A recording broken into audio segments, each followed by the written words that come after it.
मित्रांनो, अंश, मी काही गणितीय भाषेतले तुला शब्द दिले होते किंवा मराठीमध्ये शब्द सांगितल्यानंतर त्याला इंग्रजीमध्ये काय म्हणतात, तर मी काही शब्द विचारणार आहे. तुला विचारू?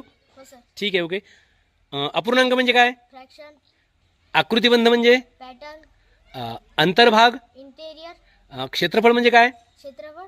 क्षेत्रफळ म्हणजे? एरिया. Area, okay. चित्रालेख म्हणजे काय? पिक्टोग्राफ. पिक्टोग्राफ. 24 ताशी कालमापनाला इंग्लिशमध्ये काय म्हणतात? 24 आवर क्लॉक. ओके. धारकता. कॅपॅसिटी. कपॅसिटी. पृष्ठभाग. सरफेस. सरफेस. बाकी म्हणजे काय? रिमाइंडर. बरं. अंश म्हणजे काय? न्यूमरेटर. ओके. छेद म्हणजे काय? डिनोमिनेटर. डिनॉमिनेटर. घनफळ म्हणजे काय? व्हॉल्यूम. व्हॉल्यूम. आणि परिघ म्हणजे काय रे? सर्कमफरन्स. ओके. आणि त्रिज्या म्हणजे काय? रेडियस. रेडियस. असमानता म्हणजे रे बाळा? इनइक्वालिटी. आणि मूळ संख्या म्हणजे काय? Prime numbers. ओके, सगळी उत्तर तू बरोबर दिली आहेस. ओके, चला जोरदार टाळ्या वाजवा त्याच्यासाठी.